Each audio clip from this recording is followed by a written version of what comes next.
Mr. Harris here, and welcome to a new video of Chapter 12.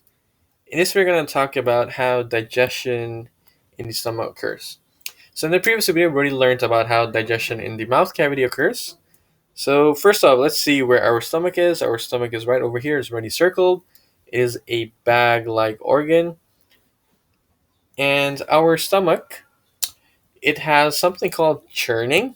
So, churning, you can also think of it as the rumbling sound sometimes that you hear in your stomach. It may be due to the acid that is present, or maybe for some other reasons. So, churning in the stomach mixes the food with gastric juice. So, it's mainly to do with the mixing.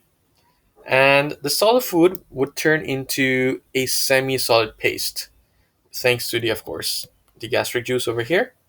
So, now talking more about the gastric juice. So, the gastric juice is actually produced by the glands that are present in the stomach wall. So similar to how in your mouth cavity, we had saliva being produced by the salivary glands. Over here, gastric juice is being produced by the stomach wall, by the glands that are present over there. So the gastric juice contains these three. So first off, similar to saliva, it also contains a digestive enzyme. However, in this case, it helps to chemically digest proteins. And if you recall, for saliva, the digestive enzyme that is present inside, it helps to digest starch and breaks it down into sugar. Okay, this was for the mouth cavity. And right now, over here, for the digestion in the stomach, gastric juice contains the digestive enzyme, which helps the chemical digestion of proteins. Also, gastric juice contains hydrochloric acid. So hydrochloric acid, it provides an acidic environment for the enzyme to work. So the enzyme would best work in an acidic environment. And also the gastric juice contains mucus. So the mucus helps to protect the wall of the stomach. So it protects the wall of the stomach from damage by the enzyme and acid. So in case if the enzyme and acid they cause any damage, the mucus could help protect the wall of the stomach. So let's see how chemical digestion of proteins actually occur. So we'll be using, of course, an enzyme. So over here, similar to the experiment that we did for our mouth cavity, this is very similar. We get two test tubes again, test tubes A, just label them as A and B. And this time, however, you have something called a pepsin solution. So this is actually the digestive enzyme which is present in your stomach. Okay, so for our mouth, if you remember, it was called amylase. For this one, it's pepsin solution.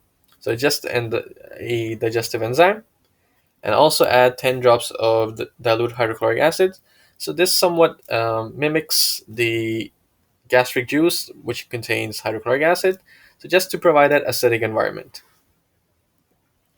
Get another test tube, label that as test tube B, and this time use distilled water instead of the pepsin solution, and of course add the acid. Don't forget about that. So as you recall, what is the purpose of doing test tube B? It was just to act as a control. It acts as a control setup.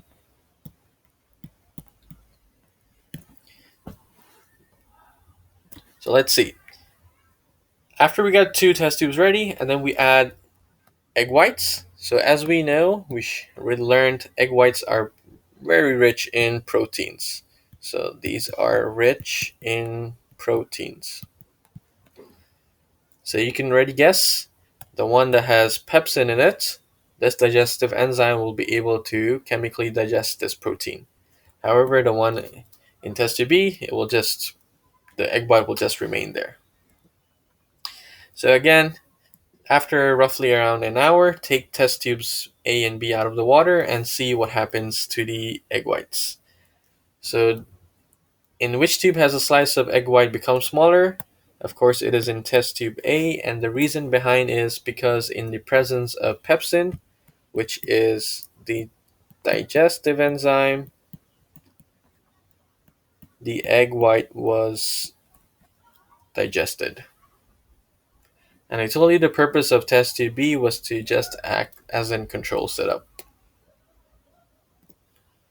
Okay, and then roughly around 30 minutes to 6 hours later, the food would then travel down to the small intestine.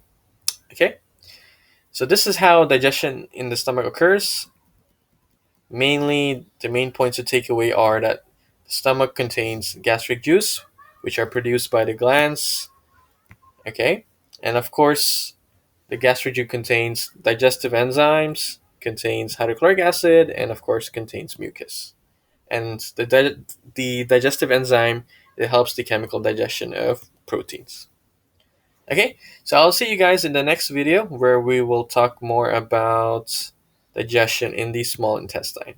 Okay, I'll see you guys in the next one. Bye.